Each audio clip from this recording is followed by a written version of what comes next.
Hi friends, ನಮಸ್ತೆ. ನಾನು Mallikarjun. Welcome to ಸ್ಪರ್ಧಾ ಕರ್ನಾಟಕ ಅಕಾಡೆಮಿ ಯೂಟ್ಯೂಬ್ ಚಾನಲ್. ಸ್ನೇಹಿತರೆ, ನಾನು ಈ ಒಂದು ವಿಡಿಯೋದಲ್ಲಿ ಇನ್ನೇನು ಜೂನ್ ತಿಂಗಳಲ್ಲಿ ಟಿ ಪರೀಕ್ಷೆ ಬರ್ತಾ ಇದ್ದೆ. ಟಿ ಪರೀಕ್ಷೆಯಲ್ಲಿ ಎಸ್ಪೆಷಲಿ ಮ್ಯಾಥ್ಸ್ ಪ್ರಶ್ನೆಗಳು ಯಾವ ಥರ ಬರ್ಬೋದು ಅವ್ನು ಆನ್ಸರ್ ಮಾಡೋ ಸಿಂಪಲ್ ವಿಧಾನ. ಇದುವರೆಗೂ ಟಿ ಎಕ್ಸಾಮಲ್ಲಿ ನಮ್ಮ ಸ್ಟೇಟ್ ಅಷ್ಟೇ ಅಲ್ಲ, ಬೇರೆ ಬೇರೆ ಸ್ಟೇಟಲ್ಲಿ ಯಾವ ಥರ ಪ್ರಶ್ನೆಗಳನ್ನು ಕೇಳಿದರೆ ಅವನ್ನ ಆನ್ಸರ್ ಮಾಡೋ ವಿಧಾನಗಳನ್ನು ನಾನು ನಮ್ಮ ಯೂಟ್ಯೂಬ್ ಚಾನಲಲ್ಲಿ ನಿಮಗೆ ಹೇಳ್ಕೊಡ್ತಾ ಇದ್ದೀನಿ. ಇದುವರೆಗೂ ಯಾರು ನಮ್ಮ ಯೂಟ್ಯೂಬ್ ಚಾನಲ್ಗೆ ನೀವು ಸಬ್ಸ್ಕ್ರೈಬ್ ಆಗಿಲ್ಲ, ದಯವಿಟ್ಟು ಸಬ್ಸ್ಕ್ರೈಬ್ ಆಗಿ, ಪಕ್ಕದಲ್ಲಿ ಬರೋ ಬೆಲ್ ಐಕನ್ ಪ್ರೆಸ್ ಮಾಡಿ. ನಾವು ಯೂಟ್ಯೂಬಲ್ಲಿ ಕ್ವಶನ್ ಪೇಪರ್ ಅನಾಲಿಸಿಸ್ ಮಾಡ್ತಾ ಇರ್ತೀವಿ. ಆದರೆ ನಿಮಗೆ ಟಾಪಿಕ್ ವೈಸು, ಸಿಲೆಬಸ್ ವೈಸ್ ಏನಾದ್ರು ಕ್ಲಾಸಸ್ ಬೇಕಂದರೆ ಸ್ಪರ್ಧಾ ಕರ್ನಾಟಕ ಅಕಾಡೆಮಿ ಮೊಬೈಲ್ ಆ್ಯಪನ್ನು ಗೂಗಲ್ ಪ್ಲೇ ಸ್ಟೋರಲ್ಲಿ ಡೌನ್ಲೋಡ್ ಮಾಡ್ಕೊಂಡ್ರೆ ಟಿ ಪೇಪರ್ ಫಸ್ಟು, ಪೇಪರ್ ಸೆಕೆಂಡಿಗೆ ನಿಮಗೆ ಮ್ಯಾಥ್ಸ್ ಕ್ಲಾಸಸ್ ಅವೈಲೇಬಲ್ ಇದೆ. ಹಾಗೆ ನೀವು ನಿಮ್ಮ ಫ್ರೆಂಡ್ಸು, ಸಿಬ್ಲಿಂಗ್ಸಲ್ಲಿ ಯಾರಾದರೂ ಈ ಬೀಡ್ ಫಾರೆಸ್ಟ್ರಿ ಎಕ್ಸಾಮ್ ತಗೊಂಡಿದ್ರೆ, ಲ್ಯಾಂಡ್ ಸರ್ವೇರ್ ಎಕ್ಸಾಮ್ ತಗೊಂಡಿದ್ರೆ, VA ಎಕ್ಸಾಮ್ ತಗೊಂಡಿದ್ರೆ, PDO ಎಕ್ಸಾಮ್ ತಗೊಂಡಿದ್ರೆ ಸ್ಪರ್ಧಾ ಕರ್ನಾಟಕ ಅಕಾಡೆಮಿ ಶಿವಮೊಗ್ಗದಲ್ಲಿ ಆಫ್ಲೈನು ಮತ್ತು ಆನ್ಲೈನ್ ಕ್ಲಾಸಸ್ ಕೂಡ ಅವೈಲೇಬಲ್ ಇದೆ. ಹೆಚ್ಚಿನ ಮಾಹಿತಿ ಬೇಕಂದರೆ ಇಲ್ಲಿ ಕಾಣಿಸ್ತಕ್ಕಂಥ ಮೊಬೈಲ್ ನಂಬರ್ಗೆ ಕರೆ ಮಾಡಿ. ಹಾಗೆ ಸ್ನೇಹಿತರೆ, ಸ್ಪರ್ಧಾ ಕರ್ನಾಟಕ ಅಕಾಡೆಮಿಯು ನಮ್ಮ ರಾಜ್ಯ ಸರ್ಕಾರದಿಂದ ಮಾನ್ಯತೆ ಹೊಂದಿರತಕ್ಕಂಥ ತರಬೇತಿ ಸಂಸ್ಥೆಯಾಗಿದ್ದು, ಸೋಷಿಯಲ್ ವೆಲ್ಫೇರ್ ಡಿಪಾರ್ಟ್ಮೆಂಟಿಂದ ಫ್ರೀ ಕೋಚಿಂಗ್ ಎಕ್ಸಾಮ್ಗೆ ಸೆಲೆಕ್ಟ್ ಆದವ್ರಿಗೆ UPSC, KS, banking, RRB, group C, SSC ಈ ಥರ ಎಲ್ಲ ಸ್ಪರ್ಧಾತ್ಮಕ ಪರೀಕ್ಷೆಗಳಿಗೆ ಉಚಿತ ತರಬೇತಿಯನ್ನು ನೀಡಲಾಗುತ್ತೆ. ಹೆಚ್ಚಿನ ಮಾಹಿತಿ ಬೇಕಂದರೆ ಇಲ್ಲಿ ಕಾಣಿಸ್ತಕ್ಕಂಥ ಮೊಬೈಲ್ ನಂಬರ್ಗೆ ಕರೆ ಮಾಡಿ. ಹಾಗಾದರೆ ಬನ್ನಿ, ಈ ಒಂದು ಕ್ಲಾಸಲ್ಲಿ ಯಾವ ಥರ ಪ್ರಶ್ನೆಗಳಿದ್ದಾವೆ, ಆನ್ಸರ್ ಮಾಡೋ ವಿಧಾನಗಳನ್ನು ನಿಮಗೆ ಹೇಳ್ಕೊಡ್ತೀನಿ. ಮೊದಲನೇ ಪ್ರಶ್ನೆ ನೋಡ್ರಿ. If A number B divided by 893, the reminder is 198. The remainder when the same number is divided by 47. ನೋಡ್ರಿ, ಒಂದು ಸಂಖ್ಯೆಯನ್ನು 893ರಿಂದ ಭಾಗಿಸಿದಾಗ ಶೇಷ 198 ಬರುತ್ತದೆ. ಅದೇ ಸಂಖ್ಯೆಯನ್ನು 47ರಿಂದ ಭಾಗಿಸಿದಾಗ ಸಿಗುವ ಶೇಷ ಎಷ್ಟು ಅಂತ ಕೇಳಿದ್ದಾನೆ. ಇದನ್ನು ನಾವು ಡಿವಿಷನ್ ರೂಲ್ ಅಂತ ಕರಿತೀವಿ. ಭಾಗಾಕಾರದ ನಿಯಮ ಅಂತ ನಾವೇನು ಸ್ಕೂಲ್ ಡೇಸಲ್ಲಿ ಓದಿದ್ದೀವಲ್ಲ, ಆ ಭಾಗಾಕಾರ ನಿಯಮಕ್ಕೆ ಸಂಬಂಧಪಟ್ಟಂಥ ಪ್ರಶ್ನೆ ಇದು. ಆ ಡಿವಿಷನ್ ರೂಲ್ ಅರ್ಥ ಮಾಡ್ಕೊಂಡವರು ಈ ಪ್ರಶ್ನೆಗೆ ತುಂಬ ಸರಳವಾಗಿ, ಸಿಂಪಲ್ಲಾಗಿ ಆನ್ಸರ್ ಮಾಡ್ಬೋದು. ಪ್ರಶ್ನೆ ಫಸ್ಟ್ ಅರ್ಥ ಮಾಡ್ಕೊಳ್ರಿ. ಒಂದು ಸಂಖ್ಯೆಯನ್ನು ಅಂದರೆ ಯಾವುದೋ ಒಂದು ಸಂಖ್ಯೆ ಇದೆ, ನಮಗೆ ಗೊತ್ತಿಲ್ಲ. ಆ ಸಂಖ್ಯೆನ ನಾವು ಎಷ್ಟರಿಂದ ಅಂದರೆ 893ಯಿಂದ ಡಿವೈಡ್ ಮಾಡಿದ್ದೆ. ಆದರೆ ಯಾವುದೋ ಸಂಖ್ಯೆ ಇದೆ, ಆ ಸಂಖ್ಯೆ ಯಾವುದಂತ ಗೊತ್ತಿಲ್ಲ, ಕ್ವಶನ್ ಮಾರ್ಕ್ ಹಾಕಿದ್ದೀನಿ. ಈ ಸಂಖ್ಯೆಯನ್ನು 893ಯಿಂದ ಡಿವೈಡ್ ಮಾಡಿದಾಗ ರಿಮೈಂಡರ್ ಅಂದರೆ ಶೇಷ 198, ಶೇಷ 198 ಬರ್ತಾ ಇದೆ ಅಂತ ಕೊಟ್ಟಿದ್ದಾನೆ. ರಿಮೈಂಡರ್ 198 ಬರ್ತಾ ಇದೆ ಅಂತ. ಹಾಗಾದ್ರೆ ಅಲ್ಲಿ ಯಾವ ಸಂಖ್ಯೆ ಇರುತ್ತಲ್ಲ, ಅದೇ ಸಂಖ್ಯೆಯನ್ನು ನೀವು ಎಷ್ಟರಿಂದ ಅಂದರೆ 47ರಿಂದ ಭಾಗಿಸಿದಾಗ ಅಂತ ಕೊಟ್ಟಿದೆ ನೋಡ್ರಿ. 47ರಿಂದ ಭಾಗಿಸಿದಾಗ ಇದೇ ಸಂಖ್ಯೆಯನ್ನು 47ಇಂದ ಡಿವೈಡ್ ಮಾಡಿದರೆ ಶೇಷ ಎಷ್ಟು ಬರುತ್ತೆ, ವಾಟ್ ಈಸ್ ದ ರಿಮೈಂಡರ್ ಅಂತ ಕೇಳಿದ್ದಾನೆ. ಇಲ್ಲಿ ಬರ್ತಕ್ಕಂಥ ರಿಮೈಂಡರ್ ಶೇಷ ಎಷ್ಟು ಅಂತ ಕಂಡುಹಿಡಿಬೇಕು. ಫಸ್ಟ್ ಈ ನಂಬರ್ ಯಾವುದಂತ ಗೊತ್ತಾದರೆ, ಇದೇ ನಂಬರ್ನ 47ರಿಂದ ಡಿವೈಡ್ ಮಾಡಿ ಎಷ್ಟು ಶೇಷ ಬರುತ್ತೆ ಅಂತ ಕಂಡುಹಿಡಿಬೇಕು. ಈ ಭಾಗಾಕಾರಕ್ಕೆ ನಿಯಮಕ್ಕೆ ಸಂಬಂಧಪಟ್ಟಂಥ ಪ್ರಶ್ನೆ ಆಗಿರೋದ್ರಿಂದ ಈ ಸಂಖ್ಯೆ ನಾವು ಕಂಡುಹಿಡಿದು ಅದನ್ನು 47ರಿಂದ ಡಿವೈಡ್ ಮಾಡೋದಕ್ಕಿಂತ ವೆರಿ ಸಿಂಪಲ್ ಅಂದರೆ ಬೆಸ್ಟ್ ಮೆಥಡ್ ಏನು ಅಂದರೆ, ಇಲ್ಲಿ ಬಂದಿರೋ ಶೇಷವನ್ನೇ ನಾವು 47ರಿಂದ ಡಿವೈಡ್ ಮಾಡ್ಕೊಂಡ್ರೆ ಸಾಕಾಗುತ್ತೆ, ಆನ್ಸರ್ ಕರೆಕ್ಟ್ ಬರುತ್ತೆ. ಈ ಸಂಖ್ಯೆ ಕಂಡುಹಿಡಿದು ಅದನ್ನು 47ರಿಂದ ಡಿವೈಡ್ ಮಾಡಿರೋದು ಬದಲಾಗಿ ಇಲ್ಲಿ ಉಳಿದಿರೋ ಶೇಷವನ್ನೇ 47ರಿಂದ ಡಿವೈಡ್ ಮಾಡ್ಕೊಂಡ್ರೆ 47 ಎಷ್ಟಲೇ ಕಟ್ಬೋದು, 47 4ಲೇ ಕಟ್ಟೋಣ. 4 7 28, ಕ್ಯಾರಿ 2 ಇರುತ್ತೆ. 4 4 16 + 2 18, 188 ಬರುತ್ತೆ. 198ಅಲ್ಲಿ 188ನ ಮೈನಸ್ ಮಾಡಿದ್ರೆ ನಮಗೆ ಉಳಿತಕ್ಕಂಥ ಶೇಷ ಎಷ್ಟಿದೆ ಅಂದರೆ 10 ಶೇಷ ಇದೆ. ಸೆಕೆಂಡ್ ಆಪ್ಷನಲ್ಲಿ ಇದೆಯಲ್ಲ, ಇದು ರೈಟ್ ಆನ್ಸರ್ ಆಗುತ್ತೆ. ಕ್ಲಿಯರ್? ಈ ಕ್ವಶನ್ಗೆ ಆನ್ಸರ್ ನೋಡ್ಕೊಂಡು ನೆಕ್ಸ್ಟ್ ಮುಂದಿನ ಕ್ವಶನ್ ಟ್ರೈ ಮಾಡ್ರಿ, ಏನಿದೆ ಮುಂದಿನ ಪ್ರಶ್ನೆ ಅಂತ ನೋಡ್ರಿ. ಸೆಕೆಂಡ್ ಕ್ವಶನ್ ಬರೋಲ್ಲ. 35,574 is divide by n to get a perfect square number. The least value of n is ಅಂತ ಪ್ರಶ್ನೆ ಇದೆ. 35,574 nರಿಂದ ಭಾಗಿಸಿದಾಗ ಸಂಪೂರ್ಣ ವರ್ಗ ಸಂಖ್ಯೆ ಬರುತ್ತದೆ. ಹಾಗಾದರೆ n ನ ಕನಿಷ್ಠ ಬೆಲೆಯು ಅಂತ ಕೇಳಿದ್ದಾನೆ. ಇಲ್ಲಿ ಪ್ರಶ್ನೆ ಅರ್ಥ ಆದರೆ ಆನ್ಸರ್ ಹೇಳ್ಕೊಡೋದು ಅರ್ಥ ಆಗುತ್ತೆ. ಏನು ಪ್ರಶ್ನೆ ಅಂದರೆ, ಈ 35,574 ಅಂತ ಸಂಖ್ಯೆ ಇದೆಯಲ್ಲ, ಈ ಸಂಖ್ಯೆಯನ್ನು ಎನ್ನಿಂದ, ಎನ್ ಅಂದರೆ ಇಲ್ಲಿರೋ ಯಾವುದಾದ್ರು ಒಂದು ನಂಬರಿಂದ ಡಿವೈಡ್ ಮಾಡಿದಾಗ ಬರೋ ಭಾಗಲಬ್ಧ ಇರುತ್ತಲ್ಲ ಕೋಶಂಟು, ಅದು ಪರ್ಫೆಕ್ಟ್ ಸ್ಕ್ವೇರ್ ನಂಬರ್, ಪೂರ್ಣ ವರ್ಗ ಸಂಖ್ಯೆ ಆಗಿರಬೇಕು. ಹಾಗಾದರೆ ಆ ಎನ್ ಯಾವ ಸಂಖ್ಯೆಯಿಂದ ಇದನ್ನು ಭಾಗಿಸಿದ್ರೆ, ಇಲ್ಲಿ ಕೊಟ್ಟಿರೋ ಯಾವ ಸಂಖ್ಯೆಯಿಂದ ಈ 35,574 ಡಿವೈಡ್ ಮಾಡಿದರೆ ನಮಗೆ ಬರೋ ಸಂಖ್ಯೆ ಪೂರ್ಣ ವರ್ಗ ಸಂಖ್ಯೆ ಆಗುತ್ತೆ ಅಂತ ಪ್ರಶ್ನೆ ಕೇಳಿದ್ದಾನೆ. ಸೊ ಹಾಗಾದರೆ ನೋಡ್ರಿ, ಇಲ್ಲಿ ಆಪ್ಷನ್ ಥ್ರೂ ಮಾಡ್ಕೊಂತ ಹೋಗೋದು ಬೆಸ್ಟ್. ಕೊಟ್ಟಿರೋ ಆಪ್ಷನ್ ಅಂದರೆ ಟ್ರಯಲ್ ಆ್ಯಂಡ್ ಎರರ್ ಮೆಥಡ್, ಕೊಟ್ಟಿರೋ ಆಪ್ಷನ್ಸ್ ಥ್ರೂ ಸಾಲ್ವ್ ಮಾಡ್ತಾ ಹೋದರೆ ನಮ್ಗೆ ಈಸಿ ಆಗುತ್ತೆ. ಸೊ ಇಲ್ಲಿ 35,574 ಇದೆಯಲ್ಲ, ಇದನ್ನು ಮೊದಲು 2 ಇದೆಯಲ್ಲ ಫಸ್ಟ್ ಆಪ್ಷನ್ನು 2, ಎನ್ ಅಂದರೆ ಇಲ್ಲಿ 2 ಹಾಕ್ಕೊಂಡು, ಸೊ ಎನ್ನಿಂದ ಭಾಗಿಸಿದಾಗ ಅಂದರೆ ಎನ್ ಅಂದರೆ 2 ಇಂದ ಡಿವೈಡ್ ಮಾಡಿದರೆ ಎಷ್ಟು ಬರುತ್ತೆ ಅಂತ ನೋಡೋಣ. 2 1 2, ಇಲ್ಲಿ 1 ಉಳಿಯುತ್ತೆ. ಸೊ 15 ಆಯ್ತು, 2 7 14, ಮತ್ತೊಂದು ಉಳಿಯುತ್ತೆ 15 ಆಯ್ತು, ಮತ್ತು 2 7 14, 1 ಉಳಿಯುತ್ತೆ 17 ಆಯ್ತು, 2 8 16, 1 ಉಳಿಯುತ್ತೆ, 2 7 14 ಬರುತ್ತೆ. ಸೊ 17,787 ಆಗುತ್ತೆ. ಸೊ ಹಾಗಾದರೆ ಇದು 17,787 ಪೂರ್ಣ ವರ್ಗ ಸಂಖ್ಯೆ ಆಗುತ್ತಾ ಅಂದರೆ ಇದು ಪೂರ್ಣ ವರ್ಗ ಸಂಖ್ಯೆ ಆಗಲ್ಲ. ಸೊ ಯಾವ ಬೇಸಿಸ್ ಮೇಲೆ ಇದು ಆಗಲ್ಲ, ಹೆಂಗೆ ಹೇಳಿದ್ರೆ ಇದು ಆಗಲ್ಲ ಅಂದರೆ ನೋಡ್ರಿ, ಯಾವುದೇ ಒಂದು ಪೂರ್ಣ ವರ್ಗ ಸಂಖ್ಯೆ ಅಂತ ಕರಿಬೇಕಂದ್ರೆ ಆ ಪೂರ್ಣ ವರ್ಗ ಸಂಖ್ಯೆಯ ಬಿಡಿ ಸ್ಥಾನದಲ್ಲಿ 2 3 7 ಮತ್ತು 8 ಬರಲ್ಲ. ಈ 2 3 7 8 ನಾವು ಯಾವುದೇ ಪೂರ್ಣ ವರ್ಗ ಸಂಖ್ಯೆಯ ಬಿಡಿ ಸ್ಥಾನದಲ್ಲಿ ಅಂದರೆ ಯೂನಿಟ್ ಪ್ಲೇಸಲ್ಲಿ ಬರಲ್ಲ ಅಂತ. So these 4 numbers 2 3 7 and 8 does not come at the unit place of any squares ಅಂತ ಹೇಳ್ತೀವಿ. ಯಾವುದೇ ವರ್ಗ ಸಂಖ್ಯೆಯ ಬಿಡಿ ಸ್ಥಾನದಲ್ಲಿ 2 ಆಗಲಿ 3 ಆಗಲಿ 7 ಆಗಲಿ 8 ಆಗಲಿ ಬರಲ್ಲ ಅಂತ. ಒಂದು ವೇಳೆ ಬಿಡಿ ಸ್ಥಾನದಲ್ಲಿ 2 ಬಂತಂದ್ರೆ ಅದು ಪೂರ್ಣ ವರ್ಗ ಸಂಖ್ಯೆ ಆಗಿಲ್ಲ ಅಂತ. ಬಿಡಿ ಸ್ಥಾನದಲ್ಲಿ 3 ಬಂದರೂ ಕೂಡ ಅದು ಪೂರ್ಣ ವರ್ಗ ಸಂಖ್ಯೆ ಆಗಿರಲ್ಲ ಅಂತ. ಬಿಡಿ ಸ್ಥಾನದಲ್ಲಿ ಯೂನಿಟ್ ಪ್ಲೇಸಲ್ಲಿ 7 ಬಂದರೆ ಅದು ಪೂರ್ಣ ವರ್ಗ ಸಂಖ್ಯೆ ಆಗಿಲ್ಲ ಅಂತ ಹೇಳ್ತೀವಿ. ಬಿಡಿ ಸ್ಥಾನದಲ್ಲಿ 8 ಬಂದರೂ ಕೂಡ ಅದು ಪೂರ್ಣ ವರ್ಗ ಸಂಖ್ಯೆ ಆಗಿರಲ್ಲ. ಸೊ ಇದನ್ನು 2ರಿಂದ ಡಿವೈಡ್ ಮಾಡಿದಾಗ 17,787 ಬರುತ್ತಲ್ಲ, ಈ ಸಂಖ್ಯೆಯ ಬಿಡಿ ಸ್ಥಾನದಲ್ಲಿ 7 ಬಂದಿದೆ ಅಂದರೆ ಇದು ಪೂರ್ಣ ವರ್ಗ ಸಂಖ್ಯೆ ಅಲ್ಲ. ಯಾಕಂದ್ರೆ ಯಾವುದೇ ಒಂದು ಪೂರ್ಣ ವರ್ಗ ಸಂಖ್ಯೆಯ ಬಿಡಿ ಸ್ಥಾನದಲ್ಲಿ 7 ಬರಲ್ಲ, 2 ಬರಲ್ಲ, 3 ಬರಲ್ಲ, 8 ಬರಲ್ಲ. ಇಲ್ಲಿ 7 ಬಂದಿದೆ ಅಂದರೆ this is not a perfect square number ಅಂತ ಕರಿತೀವಿ. ಹಾಗಾಗಿ ಮೊದಲನೇ ಆಪ್ಷನ್ ರಾಂಗ್ ಆಗುತ್ತೆ. Coming to the second option ಬರೋಣ. ಇದೇ 35,574 ನೀವು ನೆಕ್ಸ್ಟ್ 3 ಇದೆಯಲ್ಲ, 3 ಇಂದ ಡಿವೈಡ್ ಮಾಡ್ರಿ. 3 1 3 ಕ್ಯಾನ್ಸಲ್ ಆಗುತ್ತೆ. ಇಲ್ಲಿ 5 ಇದೆಯಲ್ಲ, 3 1 3 ಕ್ಯಾನ್ಸಲ್ ಆಗಿ 2 ಬರೆಯೋಣ. 3 8 24 ಕ್ಯಾನ್ಸಲ್ ಆಗಿ 1 ಬರಿತೀನಿ. 3 5 15 ಕ್ಯಾನ್ಸಲ್ ಆಗಿ 2 ಬರಿತೀನಿ. 3 8 24 ಆಗುತ್ತೆ. 11,858 ಬಂತಲ್ಲ, ಇದು ಪರ್ಫೆಕ್ಟ್ ಸ್ಕ್ವೇರ್ ನಂಬರ್ ಆಗುತ್ತಾ, ಪೂರ್ಣ ವರ್ಗ ಸಂಖ್ಯೆ ಆಗುತ್ತಾ ಅಂದರೆ ಇದು ಕೂಡ ಆಗಲ್ಲ. ಯಾವ ಒಂದು ಆಧಾರದ ಮೇಲೆ, ಯಾವ ಬೇಸಿಸ್ ಮೇಲೆ ಹೇಳ್ತೀವಿ ಅಂದರೆ, ಈಗ ತಾನೇ ನಿಮಗೆ ಹೇಳಿದ್ದೆ ಯಾವುದೇ ಪೂರ್ಣ ವರ್ಗ ಸಂಖ್ಯೆಯ ಬಿಡಿ ಸ್ಥಾನದಲ್ಲಿ 8 ಬರಲ್ಲ, 7 ಬರಲ್ಲ, 3 ಬರಲ್ಲ, 2 ಬರಲ್ಲ. ಬಟ್ ಇಲ್ಲಿ ಬಿಡಿ ಸ್ಥಾನದಲ್ಲಿ 8 ಬಂದಿರೋದ್ರಿಂದ ಇದು ಕೂಡ ಪರ್ಫೆಕ್ಟ್ ಸ್ಕ್ವೇರ್ ನಂಬರ್ ಅಲ್ಲ. This is not a perfect square number, ಇದು ಪೂರ್ಣ ವರ್ಗ ಸಂಖ್ಯೆ ಅಲ್ಲ ಅಂತ ಹೇಳ್ತೀವಿ. ಸೊ ಹಾಗಾಗಿ ಸೆಕೆಂಡ್ ಆಪ್ಷನ್ನು ರಾಂಗ್ ಆಗುತ್ತೆ. ಸೊ ನೆಕ್ಸ್ಟ್ ಥರ್ಡ್ ಆಪ್ಷನ್ ನೋಡ್ರಿ, 35,574 35,574 ನೆಕ್ಸ್ಟ್ 6 ಇಂದ ಡಿವೈಡ್ ಮಾಡಿರಿ. ಸೊ ಇದು 6 5 30 ಕ್ಯಾನ್ಸಲ್ ಆಗುತ್ತೆ. ಇನ್ನು 5 ಉಳಿಯುತ್ತೆ, 55 ಆಯ್ತು. 6 9 54, 1 ಉಳಿಯುತ್ತೆ. 6 2 12, 5 ಉಳಿಯುತ್ತೆ. 6 9 54, 5,929 ಬಂದಿದೆ ಅಂದರೆ ಇಲ್ಲಿ ಬಿಡಿ ಸ್ಥಾನದಲ್ಲಿ 9 ಇದೆ ಅಂದರೆ ಇದು ಪೂರ್ಣ ವರ್ಗ ಸಂಖ್ಯೆ ಆಗುತ್ತೆ, 5,929.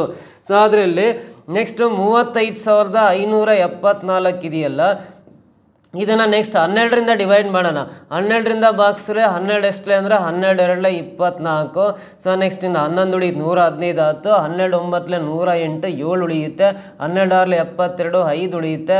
12 4 48, 6 ಉಳಿಯುತ್ತೆ. ಪಾಯಿಂಟ್ ಕಟ್ಟಿ 0 ಇಳಿಸ್ಕೊಂಡ್ರೆ 12 60. ಇದು ಪಾಯಿಂಟ್ ಸಮಥಿಂಗ್ ಬರುತ್ತೆ ಅಂದರೆ ಇದು ಕೂಡ ಪೂರ್ಣ ವರ್ಗ ಸಂಖ್ಯೆ ಅಲ್ಲ. ಹಾಗಾದರೆ 6 ಇಂದ ಡಿವೈಡ್ ಮಾಡಿದಾಗ ಬರೋ ನಂಬರ್ ಏನಿದೆಯಲ್ಲ, ಈ 5,929 ಇದು ಪೂರ್ಣ ವರ್ಗ ಸಂಖ್ಯೆ ಆಗುತ್ತೆ. ಸೊ ಹಾಗಾದ್ರೆ ಇದು ಯಾವುದ ಪೂರ್ಣ ವರ್ಗ ಸಂಖ್ಯೆ ಆಗುತ್ತೆ ಅಂದರೆ, ಸೊ 77, 78, 77 ಐ ಥಿಂಕ್ 77 ಸ್ಕ್ವೇರ್ ಮಾಡಿಲ್ಲ ನೋಡ್ರಿ. 77 ಸ್ಕ್ವೇರ್ ಅಂದರೆ ಬಲಗಡೆಯಿಂದ ಒಂದು ಅಂಕೆ ಮೇಲೆ ಪಾರ್ಟಿಷನ್ ಮಾಡಿರಿ. ಇಲ್ಲಿ 7 ಇದೆ ಅಂದರೆ 7 ಸ್ಕ್ವೇರ್ 49 ಮತ್ತು 7 ಸ್ಕ್ವೇರ್ ಅಂದರೆ 49 ಬರ್ಕೊಳ್ಳೋಣ. ಇವು ಮೂರನ್ನ ಮಲ್ಟಿಪ್ಲೈ ಮಾಡ್ಬೇಕು. 7 × 7 49, 49 × 2 ಅಂದರೆ 98 ಬರುತ್ತೆ. 98 ಕೆಳಗಡೆ ಬರ್ಕೊಂಡು ಕೂಡಿದರೆ ಸೊ ಇದು 9, 12 2 ದಶಕ 1, 18 1, 19 9 ದಶಕ 1, 5929 ಬರುತ್ತೆ. ಇಲ್ಲಿ ಕರೆಕ್ಟಾಗಿ 5929 ಅನ್ನೋದು 77ರ ವರ್ಗ ಆಗಿರುತ್ತೆ ಅಂದರೆ ಇದು ಪೂರ್ಣ ವರ್ಗ ಸಂಖ್ಯೆ ಆಗಿದೆ ಅಂತ. ಸೊ ಈ 3 ಅಲ್ಲ ಅಂತ ಗೊತ್ತಾದ್ಮೇಲೆ ಇದೇ ಪೂರ್ಣ ವರ್ಗ ಸಂಖ್ಯೆ. ಹಾಗಾಗಿ ಎನ್ ಪ್ಲೇಸಲ್ಲಿ ಅಂದರೆ ಎನ್ನ ಬೆಲೆ ಎಷ್ಟು, ಕನಿಷ್ಠ ಬೆಲೆ ಅಂದರೆ 6 ಅಂತ ಹೇಳ್ಬೋದು. ಥರ್ಡ್ ಆಪ್ಷನ್ ಕರೆಕ್ಟು ಅಂತ ಹೇಳ್ಬೋದು. ಕ್ಲಿಯರ್ ಅರ್ಥ ಆಯ್ತಾ? By using option through use ಮಾಡ್ಕೊಂಡು ಈ ಕಾನ್ಸೆಪ್ಟ್ ಅರ್ಥ ಆದವ್ರಿಗೆ ಈ ಪೂರ್ಣ ವರ್ಗ ಸಂಖ್ಯೆ ಯಾವುದು ಅಂತ ಈಸಿಯಾಗಿ ಐಡೆಂಟಿಫೈ ಮಾಡ್ತಾ ಹೋಗ್ಬೋದು. ನೆಕ್ಸ್ಟ್ ಮುಂದಿನ ಪ್ರಶ್ನೆ ಬರೋಣ. P greater than 2 is a prime number. ಇದು 12 ಅಲ್ಲ, P greater than 2 ಅಂತ. So P greater than 2 is a prime number. P greater than 2 is a prime number ಅಂತ ಆಗಬೇಕು ನೋಡ್ರಿ. ಇಲ್ಲಿ P greater than 2 is a prime number, then the HCF of P plus 1 and P minus 1 is ಅಂತ ಇದೆ. ಅದು P greater than 2 is a prime number, then the HCF of P plus 1 and P minus 1. P greater than 2 ಆಗಿದ್ದು ಅವಿಭಾಜ್ಯ ಸಂಖ್ಯೆ ಆಗಿದೆ. ಹಾಗಾದರೆ P plus 1 ಮತ್ತು P minus 1ರ mass ಸಹ ಎಷ್ಟು ಅಂತ ಕೇಳಿದ್ದಾನೆ. ಸೊ ಈ ಸೆಂಟೆನ್ಸ್ ಫಸ್ಟ್ ಅರ್ಥ ಆಗಬೇಕು. Pನ ಬೆಲೆ 2ಕ್ಕಿಂತ ದೊಡ್ಡ ಸಂಖ್ಯೆ ಆಗಿರುತ್ತೆ ಅಂತ. Pನ ಬೆಲೆ 2ಕ್ಕಿಂತ ದೊಡ್ಡ ಸಂಖ್ಯೆ ಆಗಿರುತ್ತೆ. ಅದು 2ಕ್ಕಿಂತ ದೊಡ್ಡ ಯಾವ ಸಂಖ್ಯೆ ಅಂದರೆ ಅವಿಭಾಜ್ಯ ಸಂಖ್ಯೆ, ಪ್ರೈಮ್ ನಂಬರ್ ಅಂತ ಹೇಳಿದ್ದಾನೆ. Pನ ಬೆಲೆ 2ಕ್ಕಿಂತ ದೊಡ್ಡದಾದ ಅವಿಭಾಜ್ಯ ಸಂಖ್ಯೆ ಆಗಿರ್ಬೇಕು. ಸೊ 2ಕ್ಕಿಂತ ದೊಡ್ಡದಾದ ಅವಿಭಾಜ್ಯ ಸಂಖ್ಯೆಗಳು ಪ್ರೈಮ್ ನಂಬರ್ಸ್ ಯಾವ್ಯಾವು ಅಂತ, 2ಕ್ಕಿಂತ ದೊಡ್ಡದಾದ ಅವಿಭಾಜ್ಯ ಸಂಖ್ಯೆಗಳು ಯಾವ್ಯಾವು ಅಂತ ಫಸ್ಟ್ ಗೊತ್ತಿರಬೇಕು. ಸೊ 2ಕ್ಕಿಂತ ದೊಡ್ಡದಂದ್ರೆ 3 ಅವಿಭಾಜ್ಯ ಸಂಖ್ಯೆ, 5 ಅವಿಭಾಜ್ಯ ಸಂಖ್ಯೆ, 7, 11, 13, ನೆಕ್ಸ್ಟ್ 17, 19 ಅಂಡ್ ಸೊ ಹಿಂಗೆ ಬರ್ಕೊಂತ ಹೋಗ್ಬೋದು.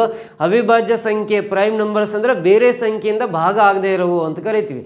ಬೇರೆ ಸಂಖ್ಯೆಯಿಂದ ಭಾಗ ಆಗದೆ ಇರೋವನ್ನ ನಾವು ಅವಿಭಾಜ್ಯ ಸಂಖ್ಯೆಗಳು ಪ್ರೈಮ್ ನಂಬರ್ಸ್ ಅಂತ ಕರೆಯೋದ್ರಿಂದ 2ಕ್ಕಿಂತ ದೊಡ್ಡದಾದ ಅವಿಭಾಜ್ಯ ಸಂಖ್ಯೆಗಳು ಅಂದರೆ 3, 5, 7, 11, 13, 17 and 19 ಇನ್ನು ಮುಂದಕ್ಕೆ ಕರೆದ ಸೊ ಎಷ್ಟೇ ಸಾಕು ನಮಗೆ.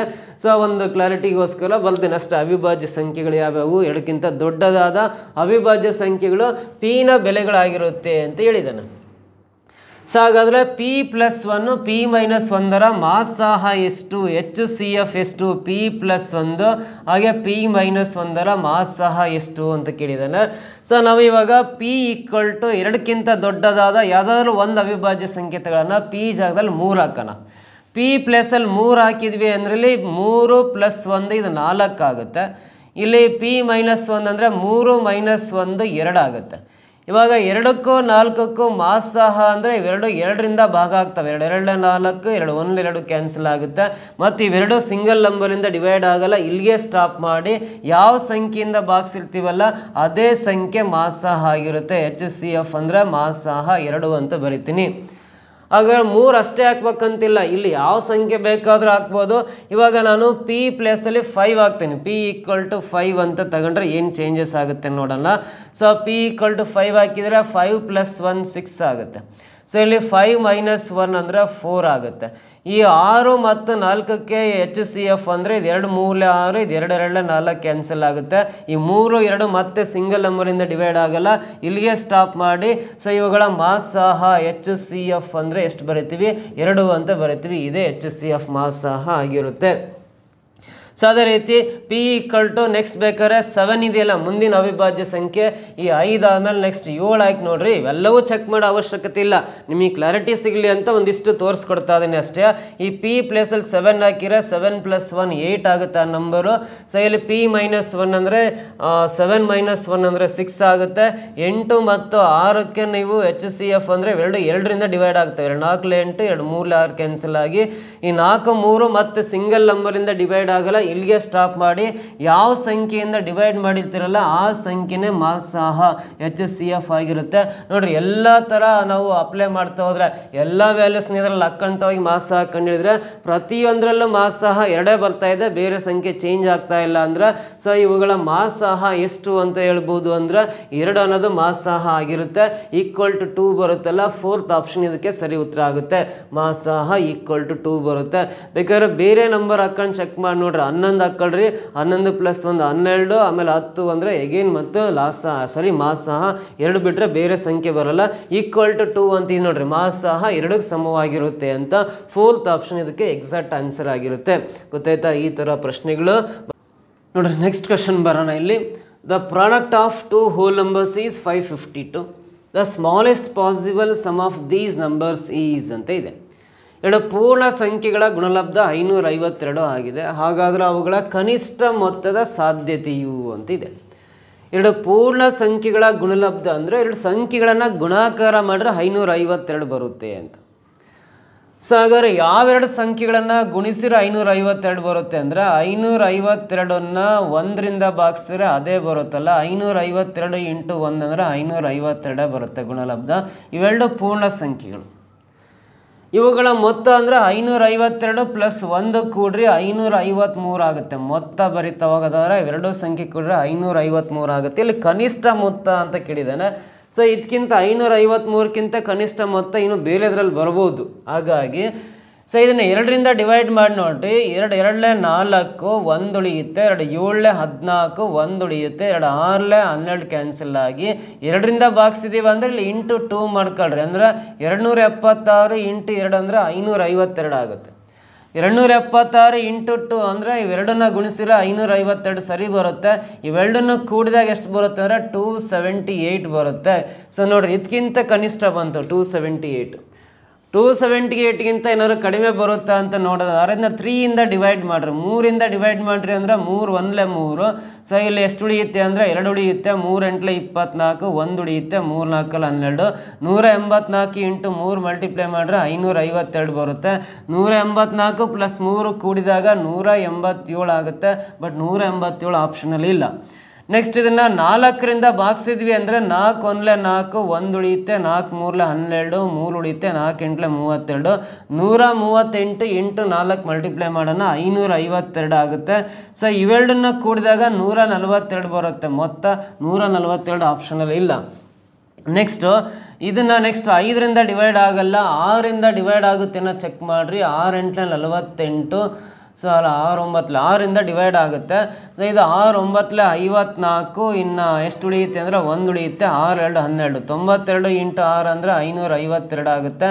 92 + 6 ಕೂಡಿದಾಗ 98 ಬರುತ್ತೆ. ಇಲ್ಲಿ 98 ನೋಡ್ರಿ 553ಕ್ಕಿಂತ ಕಡಿಮೆ ಆಯಿತು. ಸೊ ಇನ್ನೂ ಚೆಕ್ ಮಾಡ್ತಾ ಹೋಗೋಣ. 6 ಆದಮೇಲೆ ಇದು 8ರಿಂದ ಡಿವೈಡ್ ಆಗುತ್ತಾ ಅಂತ ಚೆಕ್ ಮಾಡಿರಿ. 8 6 8ರಿಂದ ಡಿವೈಡ್ ಆಗುತ್ತೆ. 8 6 48. ಇನ್ನು 7 ಉಳಿಯುತ್ತೆ. 8 9 72. 69 × 8 ಮಲ್ಟಿಪ್ಲೈ ಮಾಡಿದ್ರು 552 ಬರುತ್ತೆ. 69 + 8ನ ಕೂಡಿದ್ರೆ ಎಷ್ಟು ಬರುತ್ತೆ ಅಂದರೆ ಇದು 77 ಬರುತ್ತೆ. ಸೊ ನೆಕ್ಸ್ಟ್ ಇದಕ್ಕಿಂತ ಕಡಿಮೆ ಬರುತ್ತೆ ಅಂದರೆ ಇದು 9ರಿಂದ ಡಿವೈಡ್ ಆಗಲ್ಲ, 10ರಿಂದ ಆಗಲ್ಲ, 11ರಿಂದ ಆಗಲ್ಲ, 12ರಿಂದ ಡಿವೈಡ್ ಆಗುತ್ತಿಲ್ಲ ಚೆಕ್ ಮಾಡೋಣ. ಸೊ 12ರಿಂದ ಆಗುತ್ತದು. 12 ಎಷ್ಟಲೇ ಅಂದರೆ 12 4 48. 12 4 48. ಇನ್ನೆಷ್ಟು ಉಳಿಯುತ್ತೆ ಅಂದರೆ 7 ಉಳಿಯುತ್ತೆ. 12 6 76. 46 × 12 ಗುಣಿಸಿದ್ರೆ 552 ಬರುತ್ತೆ. ಇವೆರಡನ್ನು ಕೂಡಿದಾಗ ಎಷ್ಟು ಬರುತ್ತೆ ಅಂದರೆ 58 ಬರುತ್ತೆ. 58. ಸೊ ನೆಕ್ಸ್ಟು ಇದು ಮತ್ತೆ ಯಾವ ಸಂಖ್ಯೆಯಿಂದ ಡಿವೈಡ್ ಆಗುತ್ತೆ ಅಂದರೆ 24ರಿಂದನೂ ಡಿವೈಡ್ ಆಗುತ್ತೆ. 24 2 48. ಇನ್ನು 7 ಉಳಿಯುತ್ತೆ. 24 3 72 ಕ್ಯಾನ್ಸಲ್ ಆಗಿ 23 × 24 ಗುಣಾಕಾರ ಮಾಡಿದ್ರೆ 552 ಬರುತ್ತೆ. ಈ 23 ಈ 24ನ ಕೂಡಿದ್ರೆ ಎಷ್ಟು ಬರುತ್ತೆ ಅಂದರೆ 47 ಬರುತ್ತೆ. ಸೊ ಇದಕ್ಕಿಂತ ಮತ್ತಿನ್ಯಾವ ಫ್ಯಾಕ್ಟರ್ಸ್ ಬರೆಯೋಕ್ಕಾಗಲ್ಲ. ಇದನ್ನ ಬಿಟ್ಟು ಬೇರೆ ಯಾವನೂ ಫ್ಯಾಕ್ಟರ್ಸ್ ಬರೆಯೋಕ್ಕಾಗಲ್ಲ. ಅಂದಮೇಲೆ 552 ಅನ್ನೋದು 1ರಿಂದ ಡಿವೈಡ್ ಆಗುತ್ತೆ, 2ರಿಂದ ಡಿವೈಡ್ ಆಗುತ್ತೆ, 3ರಿಂದ ಆಗುತ್ತೆ, 4ರಿಂದ ಆಗುತ್ತೆ, 6ರಿಂದ ಆಗುತ್ತೆ, 8ರಿಂದ ಆಗುತ್ತೆ, 12ರಿಂದ ಆಗುತ್ತೆ, 24ರಿಂದ ಆಗುತ್ತೆ. ಸೊ ಇವನ್ನ ಡಿವೈಡ್ ಮಾಡ್ತಾ ಹೋದ್ರೆ ಇವು ಫ್ಯಾಕ್ಟರ್ಸ್ ಆಗಿ ಸಿಗ್ತಾ ಇದ್ದಾವೆ. ಇವೆರಡು ಮಲ್ಟಿಪ್ಲೈ ಮಾಡಿದ್ರೆ 552 ಬರುತ್ತೆ. ಅಂದರೆ ಈ 2 ಪೂರ್ಣಾಂಕಗಳ ಮೊತ್ತ ಇವೆರಡು ಕೂಡಿದಾಗ 47, ಇವೆರಡು ಕೂಡಿದಾಗ 58 ಹಿಂಗೆಲ್ಲ ಬರ್ತಾ ಇದ್ದಾವೆ. ಅಂದರೆ ಈ ಪೂರ್ಣಾಂಕಗಳ ಕನಿಷ್ಠ ಮೊತ್ತ ಅಂದರೆ ಇದರಲ್ಲಿ ಅತಿ ಕಡಿಮೆ ಇರೋದು 47. ಅತಿ ಕಡಿಮೆ ಇರೋದು ಎಷ್ಟು 47. ಹಾಗಾಗಿ ಅವುಗಳ ಕನಿಷ್ಠ ಮೊತ್ತದ ಸಾಧ್ಯತೆ ಎಷ್ಟು ಬರುತ್ತೆ ಅಂದರೆ 47 ಬರೋ ಸಾಧ್ಯತೆ ಇರುತ್ತೆ. ಸೊ ಹಾಗಾಗಿ ಇದಕ್ಕೆ 4th ಆಪ್ಷನ್ನೇ ಸರಿ. ಅದೇ ಕನಿಷ್ಠ ಮೊತ್ತ, ಅದಕ್ಕಿಂತ ಕಡಿಮೆ ಅಂತ ಬರೋಕ್ಕೆ ಚಾನ್ಸೇ ಇಲ್ಲ. ಸೊ ಯಾಕಂದರೆ ಇದು 24, ಇದು 23 ಬೇರೆ ಸಂಖ್ಯೆಯಿಂದ ಡಿವೈಡ್ ಆಗಲ್ಲ, ಅದಕ್ಕೋಸ್ಕರ ಇದೇ ಲಾಸ್ಟ್ ಸಾಧ್ಯತೆ 552 ಬರುತ್ತೆ. ಇವೆರಡನ್ನ ಕೂಡಿದಾಗ 47 ಕನಿಷ್ಠ ಸಾಧ್ಯತೆ ಆಗಿರುತ್ತೆ. ಸೊ ಅವೆರಡು ಯಾವೆರಡು ಸಂಖ್ಯೆ ಮಲ್ಟಿಪ್ಲೈ ಮಾಡಿದ್ರೆ 552 ಬರುತ್ತೆ ನೋಡ್ಕೋಬೇಕು. ಅವೆರಡು ಸಂಖ್ಯೆಗಳನ್ನ ಕೂಡ್ತಾ ಹೋದರೆ ಕೂಡಿದ್ದು ಕಡಿಮೆ ಬರ್ಬೇಕು, ಅತಿ ಕಡಿಮೆ ಇರೋದು 47. ಆಪ್ಷನ್ 4th one ಕರೆಕ್ಟ್ ಆಗುತ್ತೆ. ಸೊ ಗೊತ್ತಾಯ್ತಾ? ನೆಕ್ಸ್ಟ್ ಪ್ರಶ್ನೆ ಬರೋಣ. ಒಂದು ವೇಳೆ 9P93P25Q ಎಂಬುದು 88ರಿಂದ ಭಾಗವಾಗಬೇಕಾದರೆ P ಮತ್ತು Qಗಳ ಬೆಲೆಗಳು ಕ್ರಮವಾಗಿ. ನೋಡ್ರಿ, ಯಾವುದೇ ಸಂಖ್ಯೆ 88ರಿಂದ ಭಾಗ ಆಗ್ಬೇಕಂದ್ರೆ ಫಸ್ಟ್ ಆ ಸಂಖ್ಯೆ 11ರಿಂದ ಭಾಗ ಆಗ್ಬೇಕು ಮತ್ತು 8ರಿಂದ ಭಾಗ ಆಗ್ಬೇಕು. 11ರಿಂದ ಭಾಗ ಆಗಿ 8ರಿಂದ ಭಾಗ ಆದ್ರೆ ಮಾತ್ರ ಆ ಕಂಪ್ಲೀಟ್ ನಂಬರು 88ರಿಂದ ಭಾಗ ಆಗುತ್ತೆ ಅಂತ ಹೇಳ್ಬೋದು. ಇದನ್ನು ಡಿವಿಸಿಬಿಲಿಟಿ ರೂಲ್ ಆಫ್ 88 ಅಂತ ಕರಿತೀವಿ. ಯಾವುದೇ ಸಂಖ್ಯೆ 88ರಿಂದ ಡಿವೈಡ್ ಆಗ್ಬೇಕಂದ್ರೆ ಫಸ್ಟ್ ಅದು 11ರಿಂದ ಡಿವೈಡ್ ಆಗೋ ಥರ ಇರಬೇಕು ಮತ್ತು 8ರಿಂದ ಡಿವೈಡ್ ಆಗೋ ಥರ ಇರಬೇಕು. ಸೊ ಇವಾಗ 8 ಚೆಕ್ ಮಾಡೋಣ. ಯಾವುದೇ ಸಂಖ್ಯೆ 8ರಿಂದ ಡಿವೈಡ್ ಆಗ್ಬೇಕಂದ್ರೆ ಅದರ ಕೊನೆಯ 3 ಅಂಕೆಗಳೇನಿದಾವಲ್ಲ, ಕೊನೆಯ 3 ಅಂಕೆಗಳು 8ರಿಂದ ಡಿವೈಡ್ ಆದ್ರೆ ಮಾತ್ರ, ಆ ಕೊನೆಯ 3 ಅಂಕೆಗಳು 8ರಿಂದ ಡಿವೈಡ್ ಆದ್ರೆ ಮಾತ್ರ ಈ ಕಂಪ್ಲೀಟ್ ನಂಬರು 8ರಿಂದ ಡಿವೈಡ್ ಆಗುತ್ತೆ ಅಂತ ಹೇಳ್ತೀವಿ. ಇದು 8ರ ಭಾಜಕತೆಯ ನಿಯಮ ಅಂತ ಕರಿತೀವಿ, ಡಿವಿಸಿಬಿಲಿಟಿ ರೂಲ್ ಆಫ್ 8 ಅಂತ ಕರಿತೀವಿ. ಸೊ ಹಾಗಾದ್ರೆ ಕೊಟ್ಟಿರೋ ಸಂಖ್ಯೆಯಲ್ಲಿ ಈ ಕೊನೆಯ 3 ಅಂಕೆಗಳನ್ನು 8ರಿಂದ ಡಿವೈಡ್ ಮಾಡಿರಿ. ನೋಡಿರಿ, ಇದನ್ನು 8ರಿಂದ ಡಿವೈಡ್ ಮಾಡಿದ್ರೆ 8 3 24, 1 ಉಳಿಯುತ್ತೆ. ಸೊ 1 ಇದೆ ಅಂದರೆ ಇಲ್ಲಿ ಕ್ಯೂ ಜಾಗದಲ್ಲಿ ಯಾವ ಅಂಕೆ ಬರಬೇಕು? 16. 6 ಬಂದರೆ ಮಾತ್ರ 8 2 16 ಕ್ಯಾನ್ಸಲ್ ಆಗುತ್ತೆ. ಅಂದರೆ ಕ್ಯೂ ಪ್ಲೇಸಲ್ಲಿ ಯಾವ ಸಂಖ್ಯೆ ಬರಬೇಕು, ಯಾವ ಅಂಕೆ ಬರ್ಬೇಕಂದ್ರೆ 6 ಬರಬೇಕು. P ಮತ್ತು Qಗಳ ಬೆಲೆಗಳು ಕ್ರಮವಾಗಿ ಅಂತ ಕೇಳಿದಾನೆ. ಅಂದರೆ Q ಸೆಕೆಂಡ್ ಪ್ಲೇಸಲ್ಲಿದೆ ಅಂದರೆ ಆ ಸೆಕೆಂಡ್ ಪ್ಲೇಸಲ್ಲಿ 6 ಬರೋ ನಂಬರು ಕೊಟ್ಟರೆ ಆಪ್ಷನ್ಸಲ್ಲಿ ಅದು ನೋಡ್ರಿ, ಇಲ್ಲಿ 8 ಇದೆ, ಇಲ್ಲಿ 8 ಇದೆ, 2 ಇದೆ, 6 ಇದೆ ಅಂದರೆ 4th ಆಪ್ಷನ್ ಕರೆಕ್ಟ್ ಆಗುತ್ತೆ. ನೀವು 11ರದೇನು ಚೆಕ್ ಮಾಡೋ ಅವಶ್ಯಕತೆನೇ ಇಲ್ಲ. ಒಂದು ಸಿಂಪಲ್ ಕ್ಲೂ ಯೂಸ್ ಮಾಡ್ಕೊಂಡು ಆನ್ಸರ್ ಮಾಡ್ಬೋದು. ನೋಡ್ರಿ, ಯಾವುದೇ ಸಂಖ್ಯೆ 88ರಿಂದ ಡಿವೈಡ್ ಆಗ್ಬೇಕಂದ್ರೆ ಫಸ್ಟ್ ಅದು 11ರಿಂದ ಮತ್ತು 8ರಿಂದ ಡಿವೈಡ್ ಆದರೆ ಮಾತ್ರ ಆ ಕಂಪ್ಲೀಟ್ ನಂಬರ್ 88ರಿಂದ ಡಿವೈಡ್ ಆಗುತ್ತೆ ಅಂತ ಹೇಳ್ಬೋದು. ಸೊ ಆ ಸಂಖ್ಯೆ ಫಸ್ಟ್ 8ರಿಂದ ಡಿವೈಡ್ ಆಗುತ್ತಿಲ್ಲ ಅಂತ ಹೆಂಗೆ ಚೆಕ್ ಮಾಡ್ಕೋಬೇಕಂದ್ರೆ ಯಾವುದೇ ಸಂಖ್ಯೆಯ ಕೊನೆಯ 3 ಅಂಕೆಗಳು 8ರಿಂದ ಡಿವೈಡ್ ಆದರೆ ಮಾತ್ರ ಆ ಕಂಪ್ಲೀಟ್ ನಂಬರು 8ರಿಂದ ಡಿವೈಡ್ ಆಗುತ್ತೆ ಅಂತ ಹೇಳ್ಬೋದು. ಇಲ್ಲಿ ಕೊನೆಯ 3 ಅಂಕೆಗಳು 2 5 Q ಇದೆ ಅಂದರೆ ಇನ್ನು 8ರಿಂದ ಭಾಗಿಸಿದ್ವಿ ಅಂದರೆ 8 3 24, ಶೇಷ 1 ಉಳಿಯುತ್ತೆ. ಸೊ ಹಾಗಾದ್ರೆ 1 ಇಲ್ಲಿ ಬರೋ ಯಾವ ಅಂಕೆ ಬರ್ಬೇಕಂದ್ರೆ 6 ಬಂದರೆ ಮಾತ್ರ ಅದು 8 2 16 ಅಂತೇಳಿ 8ರಿಂದ ಕರೆಕ್ಟಾಗಿ ಡಿವೈಡ್ ಆಗುತ್ತೆ. ಸೊ ಹಾಗಾದ್ರೆ Q ಪ್ಲೇಸಲ್ಲಿ ಬರೋ ನಂಬರು 6 ಆಗಿರುತ್ತೆ ಅಂದರೆ, ಸೊ ಇಲ್ಲಿ ಕ್ರಮವಾಗಿ ಅಂತ ಕೊಟ್ಟಿರೋದ್ರಿಂದ Q ಅನ್ನೋದು ಸೆಕೆಂಡ್ ಪ್ಲೇಸಲ್ಲಿದೆ ಅಂದರೆ ಸೆಕೆಂಡ್ ಪ್ಲೇಸಲ್ಲಿ 6 ಇರೋ ನಂಬರು ಆಪ್ಷನ್ 4th ಒನ್ನಲ್ಲಿದೆ, ಅದೇ ಸರಿ ಉತ್ತರ ಅಂತ ಹೇಳ್ಬೋದು. 11th ಏನು ಚೆಕ್ ಮಾಡೋ ಅವಶ್ಯಕತೆನೇ ಇಲ್ಲ. ಗೊತ್ತಾಯ್ತಾ? ಸೊ ನೆಕ್ಸ್ಟ್ ಪ್ರಶ್ನೆ ಬರೋಣ. If two numbers both of which are greater than 29 having 29 for their HCF and 4147 for their LCM are ಅಂತ ಇದೆ. ಎರಡು ಸಂಖ್ಯೆಗಳು 29ಕ್ಕಿಂತ ದೊಡ್ಡದಾಗಿತ್ತು. ಎರಡು ಸಂಖ್ಯೆಗಳು 29ಕ್ಕಿಂತ ದೊಡ್ಡವಿದ್ದಾವೆ ಅಂತ. ಅವುಗಳ ಮಾಸಾಹ 29 ಮತ್ತು ಲಾಸಹ 4147 ಆದರೆ ಆ ಸಂಖ್ಯೆಗಳು ಯಾವ್ಯಾವು ಅಂತ ಕೇಳಿದ್ದಾನೆ. ನೋಡ್ರಿ, ಯಾವುದೇ ಎರಡು ಸಂಖ್ಯೆಗಳಿದ್ದಾವೆ, ಅವೆರಡೂ ಸಂಖ್ಯೆ 29ಕ್ಕಿಂತ ದೊಡ್ಡವಿದ್ದಾವೆ ಅಂತ ಹೇಳಿದ್ದಾನೆ. ಇಲ್ಲಿರೋವೆಲ್ಲ 29ಕ್ಕಿಂತ ದೊಡ್ಡವೇ ಇದ್ದಾವೆ. ಅವುಗಳ ಮಾಸಾಹ 29 ಕೊಟ್ಟಿದ್ದಾನೆ, ಲಾಸಹ 4147 ಕೊಟ್ಟಿದ್ದಾನೆ. ಸೊ ಮಾಸಾಹ 29, ಲಾಸಹ 4147 ಆಗಿದೆ ಅಂದರೆ ಹಾಗಾದರೆ ಆ ಎರಡು ಸಂಖ್ಯೆಗಳು ಯಾವ್ಯಾವು ಅಂತ ಕೇಳಿದ್ದಾನೆ. ಆ ಎರಡು ಸಂಖ್ಯೆಗಳು ಯಾವ್ಯಾವು ಅಂತ ಕೇಳಿದ್ದಾನೆ. ಸೊ ನೋಡ್ರಿ, ಅವೆರಡು ಸಂಖ್ಯೆಗಳು ಕಂಡುಹಿಡಿಬೇಕಾದ್ರೆ ಒಂದು ಸಿಂಪಲ್ ಕ್ಲೂ ಹೇಳ್ಕೊಡ್ತಾನೆ. ಏನಂದ್ರೆ ಎ ಮತ್ತು ಬಿ ಅನ್ನೋ ಎರಡು ಸಂಖ್ಯೆಗಳು, ಆಮೇಲೆ ಎಚ್ ಅಂದರೆ ಅವುಗಳ ಮಾಸಾಹ, ಎಲ್ ಅಂದರೆ ಅವುಗಳ ಲಾಸಾಹ. ಆ ಎರಡೂ ಸಂಖ್ಯೆಗಳ ಗುಣಲಬ್ಧ ಅವುಗಳ ಮಾಸಾಹ ಲಾಸಾಹಗಳ ಗುಣಲಬ್ಧಕ್ಕೆ ಸಮ ಇರುತ್ತೆ. ಯಾವಾಗಲೂ ನೋಡ್ರಿ, ಎರಡು ಸಂಖ್ಯೆಗಳ ಗುಣಲಬ್ಧವು ಅವುಗಳ ಲಾಸಾಹ ಮಾಸಾಹಗಳ ಗುಣಲಬ್ಧಕ್ಕೆ ಸಮವಾಗಿರುತ್ತೆ ಅಂತ ಹೇಳ್ತೀವಿ. ಸೊ ಹಾಗಾದರೆ ಮಾಸಾಹ 29 ಕೊಟ್ಟಿದ್ದಾನೆ, ಲಾಸಾಹ 4147 ಕೊಟ್ಟಿದ್ದಾನೆ. ಅಂದರೆ ಇವೆರಡು ಗುಣಿಸಿದರೆ ನೋಡ್ರಿ, ಇವೆರಡು ಗುಣಿಸಿದರೆ ಎಷ್ಟು ಬರುತ್ತೆ ಅಂದರೆ, ಸೊ 29 × 47 ಗುಣಿಸ್ರಿ 29 7 7 2 14 7 3 63 ಎಷ್ಟಾಗುತ್ತೆ ಅಂದರೆ 203 ಆಗುತ್ತೆ. 3 ಬರೀತೀನಿ, ಕ್ಯಾರಿ 20 ಇರುತ್ತೆ. 29 4 ಎಷ್ಟು ಬರುತ್ತೆ ಅಂದರೆ 116 ಆಗುತ್ತೆ. 116 + 20 136, ಕ್ಯಾರಿ 13 ಇರುತ್ತೆ. 29 29 + 13 42 ಆಗುತ್ತೆ, ಕ್ಯಾರಿ 4 ಇರುತ್ತೆ. 29 4 116 + 4 ಅಂದರೆ 120 ಆಗುತ್ತೆ. ಸೊ 1,20,263. ಸೊ ಇದು 1,20,263 ಗುಣಲಬ್ಧ ಬಂದಿದೆ ಅಂದರೆ ಇಲ್ಲಿರೋ ಯಾವೆರಡು ಸಂಖ್ಯೆಗಳನ್ನು ಗುಣಿಸಿದರೆ ಇಷ್ಟು ಬರುತ್ತಲ್ಲ ಅದೇ ಎರಡು ಸಂಖ್ಯೆಗಳಾಗಿರ್ತವೆ ಅಂತ ನೋಡ್ರಿ. ಇವೆರಡು ಲಾಸಹ ಮಾಸಗಳ ಗುಣಲಬ್ಧ, ಅವೆರಡೂ ಸಂಖ್ಯೆಗಳ ಗುಣಲಬ್ಧಕ್ಕೆ ಸಮ ಇರುತ್ತೆ ಅಂತ ನಮಗೆ ಕಂಡೀಷನ್ ಗೊತ್ತಿದೆ. ಸೊ ಅದು ಸಮ ಇರುತ್ತೆ ಅಂದಮೇಲೆ ಇವೆರಡೂ ಸಂಖ್ಯೆಗಳನ್ನು ಗುಣಿಸಿದರೆ ಈ 1,20,263 ಯಾವ್ದು ಬರುತ್ತೋ ಅವೇ ಎರಡು ಸಂಖ್ಯೆಗಳಾಗಿರ್ತವೆ ಅಂತ. ಸೊ ಹಾಗಾದರೆ ಇವುಗಳನ್ನು ಗುಣಾಕಾರ ಮಾಡಿದರೆ ನೋಡ್ರಿ 6 7 42 ಬರುತ್ತಲ್ಲ, ಇದರ ಗುಣಲಬ್ಧದಲ್ಲಿ ಬಿಡಿ ಸ್ಥಾನದಲ್ಲಿ 2 ಬರುತ್ತೆ. ಇವೆರಡು ಗುಣಿಸಿದಾಗ 6 7 42, 6 7 42 ಅಂದಮೇಲೆ 2 ಫಸ್ಟ್ ಬರಿತೀವಿ ಅಂದರೆ ಇವೆರಡನ್ನ ಗುಣಲಬ್ಧ ಪ್ರಾಡಕ್ಟ್ ಮಾಡಿದಾಗ ಇದರ ಬಿಡಿ ಸ್ಥಾನದಲ್ಲಿ 2 ಬರುತ್ತೆ ಅಂದಮೇಲೆ ಇವೆರಡು ರಾಂಗ್ ಅಂತ ಹೇಳ್ತೀವಿ. ಯಾಕಂದರೆ ನಮಗೆ ಬಂದಿರೋ ಪ್ರಾಡಕ್ಟಲ್ಲಿ ಬಿಡಿ ಸ್ಥಾನದಲ್ಲಿ 3 ಇದೆ, ಅದಕ್ಕೋಸ್ಕರ ಪೂರ್ತಿ ಮಲ್ಟಿಪ್ಲಿಕೇಶನ್ ಮಾಡೋ ಅವಶ್ಯಕತೆ ಇಲ್ಲ.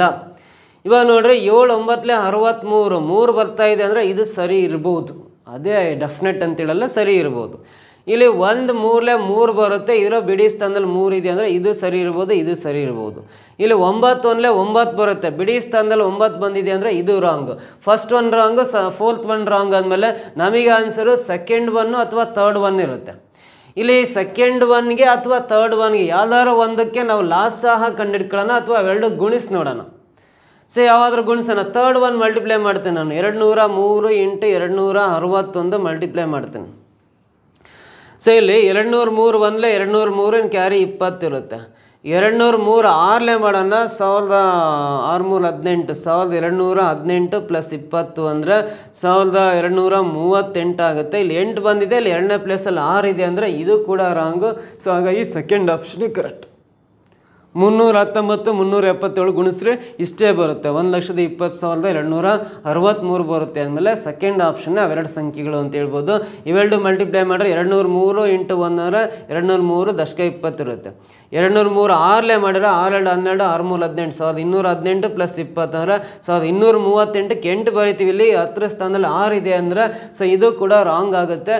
ಸೊ ಇಲ್ಲಿ ಸೆಕೆಂಡ್ ಆಪ್ಷನ್ನೇ ಇದಕ್ಕೆ ಸರಿ ಉತ್ತರ. ಆ ಎರಡೂ ಸಂಖ್ಯೆಗಳು 319 377 ಮತ್ತೊಂದು ಸಂಖ್ಯೆ ಆಗಿದ್ದಾವೆ ಅಂತ ಈ ಕ್ಲೂ ಯೂಸ್ ಮಾಡ್ಕೊಂಡು ಆನ್ಸರ್ ಮಾಡ್ಬೋದು. ಸೊ ಎಸ್ಪೆಷಲಿ ಪೇಪರ್ ಸೆಕೆಂಡ್ ಏನಾದ್ರು ನೀವು ಅಟೆಂಡ್ ಮಾಡೋದಾದರೆ ಈ ಥರ ಪ್ರಶ್ನೆಗಳನ್ನು ನಾವು ನೋಡ್ಬೋದಾಗುತ್ತೆ. ನೆಕ್ಸ್ಟ್ ಕ್ವಶನ್ ಬರೋಣ. Sum of all the factors of 100 ಅಂತ ಕೇಳಿದ್ದಾನೆ.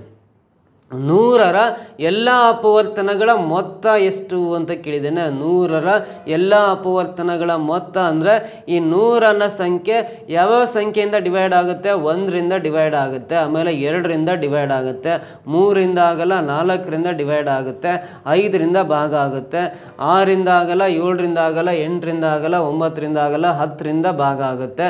ಸೊ 10ರಿಂದ ಬಿಟ್ಟರೆ ನೆಕ್ಸ್ಟು 12 ಬೇರೆ ಯಾವ ಸಂಖ್ಯೆಯಿಂದ ಆಗಲ್ಲ, 20ರಿಂದ ಡಿವೈಡ್ ಆಗುತ್ತೆ. ಸೊ ನೆಕ್ಸ್ಟ್ ಅದು 25ರಿಂದ ಡಿವೈಡ್ ಆಗುತ್ತೆ. ಸೊ 25ನ ಬಿಟ್ಟರೆ ನೆಕ್ಸ್ಟ್ ಅದು 30 40 ಈ ಥರ ಯಾವ ಸಂಖ್ಯೆಯಿಂದ ಆಗಲ್ಲ, ಆಮೇಲೆ 50ರಿಂದ ಆಗುತ್ತೆ, ಆಮೇಲೆ 100 ಅನ್ನೋ ಸಂಖ್ಯೆ ಮತ್ತೆ 100ರಿಂದ ಆಗುತ್ತೆ. ಸೊ ಇವೆಲ್ಲ 100ರ ಅಪವರ್ತನಗಳು ಅಂತ ಕರಿತೀವಿ, ಫ್ಯಾಕ್ಟರ್ಸ್ ಆಫ್ 100 ಅಂತ ಹೇಳ್ತೀವಿ. ಈ 100 ಅನ್ನೋದು ಯಾವ ಸಂಖ್ಯೆಯಿಂದ ಡಿವೈಡ್ ಆಗುತ್ತೆ? 1ರಿಂದ ಆಗುತ್ತೆ, 2ರಿಂದ ಆಗುತ್ತೆ, 4ರಿಂದ ಆಗುತ್ತೆ, 5ರಿಂದ ಆಗುತ್ತೆ, 10ರಿಂದ ಆಗುತ್ತೆ, 20ರಿಂದ 100 ಡಿವೈಡ್ ಆಗುತ್ತೆ, 25ರಿಂದ ಆಗುತ್ತೆ, 50ರಿಂದ 100 ಡಿವೈಡ್ ಆಗುತ್ತೆ, 100ರಿಂದ 100 ಡಿವೈಡ್ ಆಗುತ್ತೆ. ಇವೆಲ್ಲ ಅಪವರ್ತನಗಳ ಮೊತ್ತ ಅಂದರೆ ಇವೆಲ್ಲವೂ ಕೂಡಬೇಕು. ಸೊ 100 + 50 150 + 1 25 175 + 1 20 195 + 10 205 210 210 + 1 15 215 + 2 ಅಂದರೆ 217 ಆಗುತ್ತೆ, 217 ಆಗುತ್ತೆ. ಸೊ ಹಾಗಾದರೆ ಈ 100ರ ಎಲ್ಲ ಅಪವರ್ತನಗಳ ಮೊತ್ತ ಎಷ್ಟು ಬರುತ್ತೆ ಅಂದರೆ 217 ಆಗುತ್ತೆ. 217 ಅನ್ನೋದಿಲ್ಲಿ ಫೋರ್ತ್ ಆಪ್ಷನಲ್ಲಿದೆ. This is the right answer ಅಂತ ಹೇಳ್ತೀವಿ. ಫೋರ್ತ್ ಆಪ್ಷನ್ ಇದಕ್ಕೆ ಎಕ್ಸಾಕ್ಟ್ ಆನ್ಸರ್ ಆಗುತ್ತೆ. ಗೊತ್ತಾಯ್ತಾ? ನೆಕ್ಸ್ಟ್ ಪ್ರಶ್ನೆ ಬರೋಣ. Which of the following does not represent the length of the sides of a triangle ಅಂತ ಇದೆ. ಸೊ ಈ ಕೆಳಗಿನ ಯಾವುದು ಒಂದು ತ್ರಿಭುಜದ ಬಾಹುಗಳ ಅಳತೆಯಾಗಿರುವುದಿಲ್ಲ ಅಂತ ಕೇಳಿದ್ದಾನೆ. ಒಂದು ತ್ರಿಭುಜದ ಬಾಹುಗಳ ಅಳತೆಗಳು ಸೊ ಇದಿಷ್ಟರಲ್ಲಿ ಯಾವುದು ಆಗಿರಲ್ಲ ಅಂತ ಕೇಳಿದ್ದಾನೆ. ಸೊ ನೋಡ್ರಿ 5 ಸೆಂಟಿಮೀಟ್ರ್ 6 ಸೆಂಟಿಮೀಟ್ರ್ 7 ಸೆಂಟಿಮೀಟ್ರ್ ಇದೆ ಅಂದರೆ ಈ ದೊಡ್ಡ ಸಂಖ್ಯೆಯನ್ನು ಬಿಟ್ಟು ಚಿಕ್ಕ ಸಂಖ್ಯೆಗಳ ಮೊತ್ತ ಮಾಡಿರಿ 5 + 6 ಅಂದರೆ 11 ಬರುತ್ತೆ. ಇನ್ನೊಂದು 7 ಇದೆ.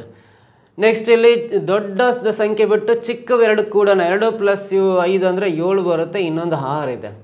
ಇಲ್ಲಿ 2 + 3 ಅಂದರೆ 5 ಬರುತ್ತೆ. ಇನ್ನೊಂದು ಎಷ್ಟಿದೆ ಅಂದರೆ 7 ಬರುತ್ತೆ. ಇಲ್ಲಿ 3 + 4 7 ಬರುತ್ತೆ. ಇನ್ನೊಂದು ಎಷ್ಟಿದೆ ಅಂದರೆ 5 ಇದೆ. ಸೊ ಇದರಲ್ಲಿ ಯಾವುದು ಒಂದು ತ್ರಿಭುಜದ ಬಾಹುಗಳು ಆಗಿರಲ್ಲ ಅಂದರೆ ಇದರ ಒಂದು ಕಂಡೀಷನ್ ಏನಂದರೆ ತ್ರಿಭುಜದ ಯಾವುದೇ 2 ಬಾಹುಗಳ ಮೊತ್ತ 3ನೇ ಬಾಹುಗಿಂತ ದೊಡ್ಡದಾಗಿರ್ಬೇಕು. ಹಂಗಿದ್ರೆ ಮಾತ್ರ ಅದು ತ್ರಿಭುಜ ಆಗಿರುತ್ತೆ ಅಂತ. ತ್ರಿಭುಜದ ಯಾವುದೇ 2 ಬಾಹುಗಳ ಮೊತ್ತ ಯಾವುದೇ 2 ಬಾಹುಗಳ ಮೊತ್ತ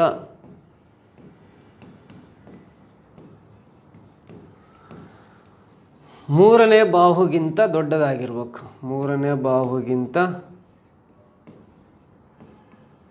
ದೊಡ್ಡದಾಗಿರ್ಬೇಕು. ಹಂಗಿದ್ರೆ ಮಾತ್ರ ಅದು ತ್ರಿಭುಜ ಆಗಿರುತ್ತೆ ಅಂತ ಹೇಳ್ತೀವಿ, ದೊಡ್ಡದಾಗಿರುತ್ತದೆ ಅಂತ. ಸೊ ಇವಾಗ ನೋಡ್ರಿ, ತ್ರಿಭುಜದ ಯಾವುದೇ 2 ಬಾಹುಗಳ ಮೊತ್ತ ಅಂದರೆ 11. ಇದು 3ನೇ ಬಾಹುಗಿಂತ ದೊಡ್ಡದಿದೆ ಅಂದರೆ ಇದು ತ್ರಿಭುಜದ ಬಾಹುಗಳು ಆಗಿದ್ದಾವೆ ಅಂತ ಹೇಳ್ತೀವಿ. ಸೊ ಇದು 7 ಇದೆಯಲ್ಲ, ಇದು 3ನೇ ಬಾಹುಗಿಂತ ಇದು ದೊಡ್ಡದಿದೆ ಅಂದರೆ ಇದು ದೊಡ್ಡದಿದೆ ಅಂದರೆ ಇದು ಕೂಡ ತ್ರಿಭುಜದ ಬಾಹುಗಳು ಆಗಿದ್ದಾವೆ ಅಂತ ಹೇಳ್ತೀವಿ. ಬಟ್ ಇದು 5 ಅನ್ನೋದು ಈ 7ಕ್ಕಿಂತ ಚಿಕ್ಕದು, ಸ್ಮಾಲರ್ ವ್ಯಾಲ್ಯೂ ಇದೆ ಅಂದರೆ 2 ಬಾಹುಗಳ ಮೊತ್ತ 3ನೇ ಬಾಹುಗಿಂತ ಚಿಕ್ಕದಿದೆ ಅಂದರೆ ಇದು ತ್ರಿಭುಜದ ಬಾಹುಗಳು ಆಗಿರ್ಲಿಕ್ಕೆ ಚಾನ್ಸೇ ಇಲ್ಲ. ಹಾಗಾಗಿ ಥರ್ಡ್ ಒನ್ ರಾಂಗ್ ಅಂತ ಕರಿತೀವಿ. ಸೊ ಹಾಗಾದ್ರೆ ಈ 2 ಬಾಹುಗಳ ಮೊತ್ತ 7 ಅನ್ನೋದು 3ನೇ ಬಾಹುಗಿಂತ ದೊಡ್ಡದಿದೆ, ಗ್ರೇಟರ್ ಇದೆ ಅಂದರೆ ಇವು ಕೂಡ ತ್ರಿಭುಜದ ಬಾಹುಗಳು ಆಗಿರ್ತವೆ ಅಂತ. ತ್ರಿಭುಜದ ಯಾವುದೇ 2 ಬಾಹುಗಳ ಮೊತ್ತ 3ನೇ ಬಾಹುಗಿಂತ ದೊಡ್ಡದಾಗಿದ್ದರೆ ಅದು ತ್ರಿಭುಜದ ಬಾಹುಗಳಾಗಿರ್ತವೆ ಅಂತ ಹೇಳ್ತೀವಿ. ಒಂದು ವೇಳೆ ಈ 2 ಬಾಹುಗಳ ಮೊತ್ತ ಈ 3ನೇ ಬಾಹುಗಿಂತ ಚಿಕ್ಕದು ಬಂತು ಅಂದರೆ ಇದು ತ್ರಿಭುಜನೇ ಆಗಿರಲ್ಲ ಅಂತ. ಅದರಿಂದ ತ್ರಿಭುಜ ರಚನೆ ಮಾಡೋಕ್ಕೆ ಬರಲ್ಲ ಅಂತ. ಸೊ ಅದಕ್ಕೋಸ್ಕರ ಈ ಕೆಳಗಿನ ಯಾವುದೋ ಒಂದು ತ್ರಿಭುಜದ ಬಾಹುಗಳ ಅಳತೆಯಾಗಿರುವುದಿಲ್ಲ ಅಂತ ಕೇಳಿದಾನೆ. ಯಾವುದು ಅಳತೆ ಆಗಿರುವುದಿಲ್ಲ ಅಂದರೆ ಆಪ್ಷನ್ ಥರ್ಡ್ ಒನ್ ಅಳತೆ ಆಗಿರುವುದಿಲ್ಲ ಅಂತ ಈ ಆನ್ಸರ್ನ ಮಾರ್ಕ್ ಮಾಡ್ಕೋಬೇಕು. ಉಳಿದವೆಲ್ಲ ಆಗಿದ್ದಾವೆ, ಯಾವುದು ಆಗಿಲ್ಲ ಅಂತ ಕೇಳಿದಾನೆ ಥರ್ಡ್ ಆಪ್ಷನ್ ಆಗಿಲ್ಲ ಅಂತ ಹೇಳ್ಬೇಕು. ಕ್ಲಿಯರಾಗಿ ಗೊತ್ತಾಯ್ತಾ? ಸೊ ಈ ಪಾಯಿಂಟನ್ನು ಅರ್ಥ ಮಾಡ್ಕೊಂಡ್ರೆ ಈಸಿಯಾಗಿ ಆನ್ಸರ್ ಮಾಡ್ಬೋದು. ನೆಕ್ಸ್ಟ್ ಪ್ರಶ್ನೆ ಬರೋಣ. What is the difference between the place values of 2 7s ಇನ್ 1715271 ಅಂತ ಇದೆ. ಸೊ ಇಲ್ಲಿ ಕೊಟ್ಟಿರೋದು 17,15,271 ಈ ಸಂಖ್ಯೆಯಲ್ಲಿರುವ 2 7ರ ಸ್ಥಾನ ಬೆಲೆಗಳ ವ್ಯತ್ಯಾಸ ಎಷ್ಟು ಅಂತ ಕೇಳಿದ್ದಾನೆ. ಸೊ 7ರ ಸ್ಥಾನ ಬೆಲೆಗಳ ವ್ಯತ್ಯಾಸ ಬೇಕಂದ್ರೆ ಈ 7ರ ಸ್ಥಾನ ಬೆಲೆ ಬರಿಬೇಕಂದ್ರೆ ಈ 7ನ್ನು ಬಿಟ್ಟು ಇದರ ರೈಟ್ ಸೈಡಲ್ಲಿರೋ ಎಲ್ಲ ಅಂಕಿಗಳಿಗೆ ಈ 7ರ ಬಲಭಾಗದಲ್ಲಿರೋ ಎಲ್ಲ ಅಂಕಿಗಳ ಜಾಗದಲ್ಲಿ ನಾವೇನು ಬರಿತಾ ಹೋಗ್ಬೇಕಂದ್ರೆ 0 ಬರಿಬೇಕು. 1 2 3 4 5 ಅಂಕಿಗಳಿದಾವೆ ಅಂದರೆ ಇಲ್ಲಿ 5 0 ಬರಿಬೇಕಾಗುತ್ತೆ. ಇದು ಈ 7ರ ಸ್ಥಾನ ಬೆಲೆ ಪ್ಲೇಸ್ ವ್ಯಾಲ್ಯೂ ಆಗುತ್ತೆ. ಸೊ ಈ 7ರ ಪ್ಲೇಸ್ ವ್ಯಾಲ್ಯೂ ಸ್ಥಾನ ಬೆಲೆ ಬೇಕಂದ್ರೆ ಈ 7ನ್ನು ಅಷ್ಟೇ ಬರ್ಕೊಂಡು ಇದರ ಬಲಭಾಗದಲ್ಲಿರೋ ಎಲ್ಲ ಅಂಕಿಗಳ ಜಾಗದಲ್ಲಿ 0 ಬರಿಬೇಕು. 1 2 3 4 5 0 ಇದಾವೆ, 5 0 ಬರಿತೀನಿ. ಅದೇ ಥರ ಇನ್ನೊಂದು 7 ಇದೆ. ಈ 7ರ ಸ್ಥಾನ ಬೆಲೆ ಬೇಕಂದ್ರೆ ಈ 7ರ ಬಲಭಾಗದಲ್ಲಿರೋ ಎಲ್ಲ ಅಂಕಿಗಳಿಗೆ 0 ಬರಿಬೇಕಂದ್ರೆ ಇಲ್ಲಿ 7 ಬರ್ಕೊಂಡು ಬಲಭಾಗಕ್ಕೆ ಒಂದೇ ಅಂಕಿ ಇದೆ ಅಂದರೆ ಒಂದೇ 0 ಬರಿತಾ ಇದ್ದೀನಿ. ಇವುಗಳ ವ್ಯತ್ಯಾಸ ಬೇಕಂದ್ರೆ ಕಳೀತಾ ಹೋಗೋಣ.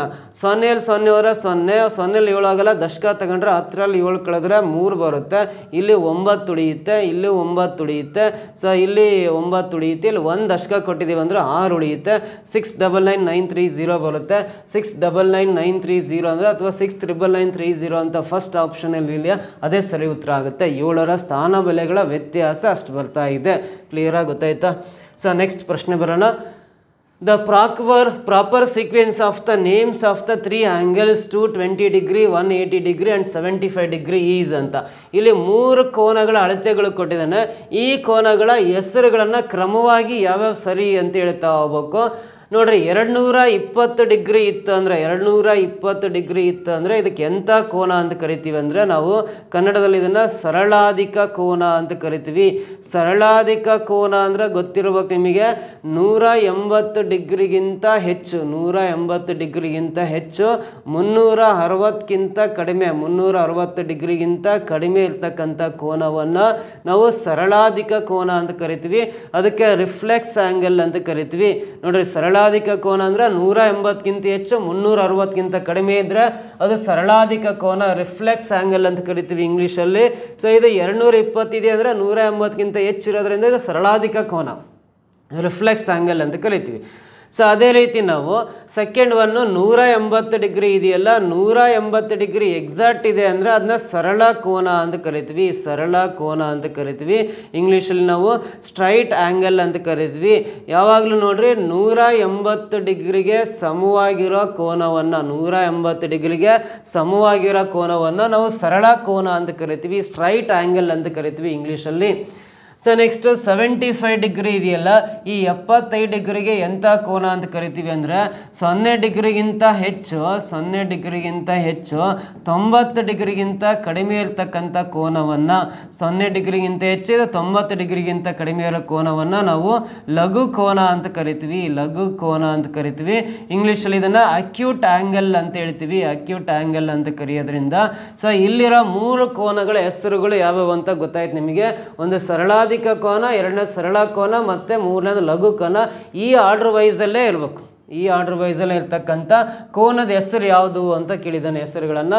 ಯಾವ ಆಪ್ಷನಲ್ಲಿ ಆ ಥರ ಇದೆ ನೋಡ್ರಿ, ಮೊದಲು ಸರಳಾಧಿಕ ಬೇಕು, ಇಲ್ಲಿ ಮೊದಲು ಲಘು ಕೋನ ಇರೋದ್ರಿಂದ ಇದು ರಾಂಗ್. ಇಲ್ಲಿ ಮೊದಲು ಲಂಬ ಕೋನ ಇರೋದ್ರಿಂದ ಸೆಕೆಂಡ್ ಆಪ್ಷನ್ನು ರಾಂಗ್. ಮೂರನೇದು ಮೊದಲು ಸರಳಾಧಿಕ ಕೋನ ಇದೆ, ಎರಡನೇ ಸರಳ ಕೋನ ಬರ್ಬೇಕಾಯ್ತು, ಇಲ್ಲಿ ವಿಶಾಲ ಕೋನ ಇದೆ ಅಂದರೆ ಇದು ಥರ್ಡ್ ಆಪ್ಷನ್ನು ರಾಂಗ್. ನಾಲ್ಕನೇದು ಬರೋಣ, ಸರಳಾಧಿಕ ಕೋನ ಇದೆ, ಫಸ್ಟ್ ಕರೆಕ್ಟ್ ಇದೆ, ಆಮೇಲೆ ಸರಳ ಕೋನ ಇದೆ, ಇದು ಕರೆಕ್ಟ್ ಇದೆ, ಲಾಸ್ಟ್ ಒನ್ ಲಘು ಕೋನ ಇದೆ, ಇದೇ ಕರೆಕ್ಟ್ ಇದೆ ಅಂದರೆ ಆಪ್ಷನ್ ಫೋರ್ತ್ ಒನ್ ಇದಕ್ಕೆ ಸರಿ ಉತ್ತರ ಆಗುತ್ತೆ. Reflex angle, straight angle, acute angle ಅಂತ ಫೋರ್ತ್ ಆಪ್ಷನಲ್ಲಿ ಆರ್ಡರ್ ವೈಸ್ ಇದಾವೆ ಅಂದಮೇಲೆ ಫೋರ್ತ್ ಆಪ್ಷನ್ ಇದಕ್ಕೆ ಸರಿ ಉತ್ತರ ಆಗುತ್ತೆ. ಗೊತ್ತಾಯ್ತಾ? ಸೊ ನೆಕ್ಸ್ಟ್ ಕ್ವಶನ್ ಬರೋಣ. Rahul has started reading A book of 4818 pages.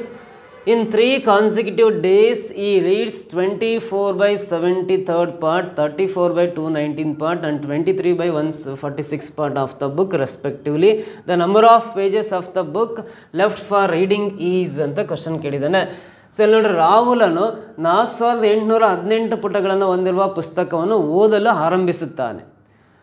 ಅವನು ಮೊದಲ 3 ಕ್ರಮಾನುಗತ ದಿನಗಳಲ್ಲಿ ಎಷ್ಟೆಷ್ಟು ಓದ್ತಾನೆ ಅಂದರೆ 73ರಲ್ಲಿ 24 ಭಾಗದಷ್ಟು, 219ನೇ 30 ಭಾಗದಷ್ಟು, ಆಮೇಲೆ 146ನೇ 23 ಭಾಗದಷ್ಟು ಪುಸ್ತಕವನ್ನು ಓದ್ತಾನೆ ಫಸ್ಟ್ 3 ಡೇಸಲ್ಲಿ. ಹಾಗಾದರೆ ಅವನು ಓದಲು ಉಳಿದಿರುವ ಪುಟಗಳ ಸಂಖ್ಯೆ 4818 ಪುಟಗಳಲ್ಲಿ ಇನ್ನು ಎಷ್ಟು ಪೇಜಸ್ ಓದೋದು ಬ್ಯಾಲೆನ್ಸ್ ಇದೆ ಅವನು ಅಂತ ಕೇಳಿದ್ದಾರೆ ಪ್ರಶ್ನೆಯಲ್ಲಿ. 3 ದಿನ ಓದಿದಾದ್ಮೇಲೆ ಇನ್ನು ನಂಬರ್ ಆಫ್ ಪೇಜಸ್ ಓದಲಿಕ್ಕೆ ಬ್ಯಾಲೆನ್ಸ್ ಇರೋ ಎಷ್ಟು ಪೇಜಸ್ ಇದ್ದಾವೆ ಅಂತ ಕೇಳಿದ್ದಾನೆ. ಫಸ್ಟ್ ನಾವೇನು ಮಾಡೋಣ ಅಂದರೆ ಈ 24 / 73 ಮೊದಲನೇ ದಿನ, ಎರಡನೇ ದಿನ 34/219, ನೆಕ್ಸ್ಟ್ ಮೂರನೇ ದಿನ 23/146. ಇವುಗಳ 3 ದಿನದಲ್ಲಿ ಓದಿರೋ ಎಷ್ಟು ಭಾಗದಷ್ಟು ಓದಿದಾನೆ ಅದನ್ನ ಆ್ಯಡ್ ಮಾಡ್ಕೊಂಡ್ರೆ ಟೋಟಲ್ ಎಷ್ಟು ಬರುತ್ತೆ ನೋಡ್ಕೋಬೇಕು. ಇಲ್ಲಿ ಡಿನಾಮಿನೇಟರ್ 73, 219, 146 ಇದಾವಲ್ಲ, ಈ 73, 219, 146ಗೆ ನಾವು LCM ಕಂಡಿಡ್ಕೋಬೇಕು. 73, 219, 146 ಈ 3 ಯಾವ ಸಂಖ್ಯೆಯಿಂದ ಡಿವೈಡ್ ಆಗ್ತಾವೆ ಅಂದರೆ 73ರಿಂದ ಆಗ್ತಾವೆ. 73 1ಲೇ, 73 3ಲೇ, 73 2ಲೇ ಕ್ಯಾನ್ಸಲ್ ಆಗುತ್ತೆ. ಇವಾಗ 2 3 6, 6 × 73 ಗುಣಿಸ್ರಿ, 6 3 18, ದಶಕ 1, 6 42, 1 43, ಟೋಟಲಿ 438 ಬರುತ್ತೆ. LCM 438 ಬರ್ಕೊಂಡು ನೀವು ಇದು 73 ಎಷ್ಟಲೇ ಅಂದರೆ 73 6ಲೇ ಆಗುತ್ತೆ, 6ಲೇ ಕ್ಯಾನ್ಸಲ್ ಆಗುತ್ತೆ. 6 × 24, 24 × 6 ಅಂದರೆ 144. ನೋಡಿರಿ 73 6ಲೇ 438 ಆಗುತ್ತೆ, 6ಲೇ ಬರುತ್ತೆ. 6 × 24 ಮಲ್ಟಿಪ್ಲೈ ಮಾಡಿರಿ 144 ಬರುತ್ತೆ. ಪ್ಲಸ್ ಇದೆ, ಪ್ಲಸ್ ಹಾಕೋಣ. ಇದು 219 2ಲೇ 438 2ಲೇ ಬರುತ್ತೆ. 2 × 34 ಅಂದರೆ 68 ಬರುತ್ತೆ, 68 ಬರೀಬೇಕು. ಪ್ಲಸ್ ಇದು 146 × 3 ಅಂದರೆ 438 ಆಗುತ್ತೆ. 146 × 3 ಮಾಡಿದರೆ 438 ಬರೋದ್ರಿಂದ 3ಲೇ ಬರುತ್ತೆ. 3 × 23 ಗುಣಾಕಾರ ಮಾಡಿದ್ರೆ 69 ಬರುತ್ತೆ. ಈ ಮೇಲಿರೋವೆಲ್ಲ ಅಡಿಷನ್ ಮಾಡೋಣ, ಎಷ್ಟು ಬರುತ್ತೆ? 9 × 17, 17 4 21, ಕ್ಯಾರಿ 2, 8 6 14, 14 4 18ಕ್ಕೆ 8, ಕ್ಯಾರಿ 1. ಸೊ ಇವಾಗ 281 ಡಿವೈಡ್ ಬೈ ಕೆಳಗಡೆ 438. ಇವಾಗ ನೋಡ್ರಿ ಟೋಟಲ್ ಆ ಪುಸ್ತಕವನ್ನು 438 ಭಾಗ ಮಾಡ್ಕೊಂಡು 281 ಭಾಗವನ್ನು ಫಸ್ಟ್ 3 ಡೇಸಲ್ಲಿ ಓದಿದ್ದಾನೆ ಅಂತ. ಸೊ 438ರಲ್ಲಿ 281 ಭಾಗ ಈಗಾಗಲೇ ಓದಿದ್ದಾನೆ ಅಂದರೆ ಸೊ ನೋಡ್ರಿ 438 ಭಾಗಕ್ಕೆ 4818 ಪೇಜಸ್ ಆದರೆ ಈ 438ರಲ್ಲಿ 281 ಭಾಗ ಓದಿದ್ದಾನೆ ಅಂದರೆ ಈ 281ನ ಮೈನಸ್ ಮಾಡಿರಿ. 8 - 1 7, 13 - 8 ಅಂದರೆ 5, ಇಲ್ಲಿ 3 - 2 ಅಂದರೆ 1, 157 ಭಾಗದಷ್ಟು ಉಳಿದಿರುತ್ತೆ ಅಂತ. 438ರಲ್ಲಿ 281 ಭಾಗದಷ್ಟು ಓದಿದ್ದಾನೆ ಅಂದರೆ ಓದದೇ ಇರೋದು ಎಷ್ಟು ಅಂದರೆ 438ರಲ್ಲಿ 281 ಮೈನಸ್ ಮಾಡಿರಿ 157 ಭಾಗದಷ್ಟು ಓದಿಲ್ಲ ಅಂತ.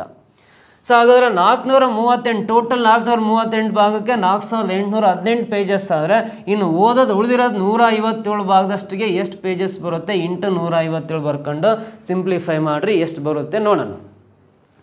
ಸೊ 438 ಒನ್ಲೆ ಇದು 438 ಒನ್ಲೆ ಕ್ಯಾನ್ಸಲ್ ಆಗುತ್ತೆ. 438 ಒನ್ಲೆ 81ರಲ್ಲಿ 38 ಕಳೆದ್ರಿ 11 8 ಕಳೆದ್ರೆ 3.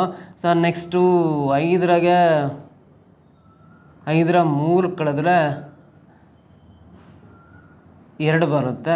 ನೆಕ್ಸ್ಟು 4 ಕಳೆದ್ರೆ 0 ಬರುತ್ತೆ. ಸಾರಿ 11 8 ಕಳೆದ್ರೆ 3, 7 3 ಕಳೆದ್ರೆ 4, 43.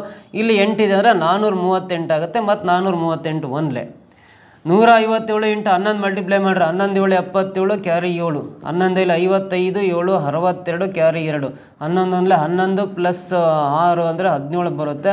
1727 ಪೇಜಸ್ ಇನ್ನು ಬ್ಯಾಲೆನ್ಸ್ ಉಳ್ಕೊಂಡಿದ್ದಾವೆ. 1727 ಪೇಜಸ್ ಇಲ್ಲಿ ಫಸ್ಟ್ ಆಪ್ಷನಲ್ಲಿದೆ ನೋಡ್ರಿ, ಇದು ಸರಿ ಉತ್ತರ ಆಗುತ್ತೆ. ಗೊತ್ತಾಯ್ತವಾ? ಇವಿಷ್ಟು ಕೆಲವೊಂದು ಇಂಪಾರ್ಟೆಂಟ್ ಪ್ರಶ್ನೆಗಳು ಯಾವ ಥರ ಆನ್ಸರ್ ಮಾಡೋದು ಅಂತ ಈ ಒಂದು ವಿಡಿಯೋದಲ್ಲಿ ಹೇಳ್ಕೊಟ್ಟಿದ್ದೀನಿ. ಸೊ ಅದೇ ಥರ ನೋಡ್ರಿ, ಸ್ಪರ್ಧಾ ಕರ್ನಾಟಕ ಅಕಾಡೆಮಿ ಆನ್ಲೈನ್ ಆ್ಯಪಲ್ಲಿ TT ಪೇಪರ್ ಫಸ್ಟು ಪೇಪರ್ ಸೆಕೆಂಡಿಗೆ ಸಂಬಂಧಪಟ್ಟಂತೆ ಆನ್ಲೈನ್ ಕೋರ್ಸಸ್ ಅವೈಲೇಬಲ್ ಇದೆ. ಹಾಗೆ beat forester, land surveyor, VA, PDO ಇವೆಲ್ಲ ಎಕ್ಸಾಮ್ಸ್ಗೆ ಆನ್ಲೈನ್ ಆಫ್ಲೈನ್ ತರಬೇತಿ ಇದೆ. ಸೊ ಹೆಚ್ಚಿನ ಮಾಹಿತಿ ಬೇಕಂದರೆ ಸೊ ಸ್ಪರ್ಧಾ ಕರ್ನಾಟಕ ಅಕಾಡೆಮಿಯ ಮೊಬೈಲ್ ನಂಬರ್ 9071673831ಗೆ ಕರೆ ಮಾಡಿ ಅಥವಾ ಲಾಸ್ಟ್ 2 ಡಿಜಿಟ್ಸ್ 32ಗೆ ಕರೆ ಮಾಡಿ. ಈ ವಿಡಿಯೋ ನಿಮಗೆ ಇಷ್ಟ ಆಗಿದ್ರೆ ಒಂದು ಲೈಕ್ ಮಾಡಿ, ಆಮೇಲೆ ಏನಾದರೂ ಅನಿಸಿದ್ರೆ ಕಮೆಂಟ್ ಮಾಡಿ, ನಿಮ್ಮ ಫ್ರೆಂಡ್ಸು ಮತ್ತು ನಿಮ್ಮ ಗ್ರೂಪ್ಸ್ಗೆಲ್ಲ ಶೇರ್ ಮಾಡ್ತಾ ಬನ್ನಿ. ನೀವು ಹೆಚ್ಚು ಶೇರ್ ಮಾಡಿದ್ದೆ ಅಂತೆಲ್ಲ ನಾವು ಹೆಚ್ಚು ವೀಡಿಯೋಸ್ನ ನಮ್ಮ ಯೂಟ್ಯೂಬ್ ಚಾನಲಲ್ಲಿ ಅಪ್ಲೋಡ್ ಮಾಡ್ತೀವಿ. Thank you so much.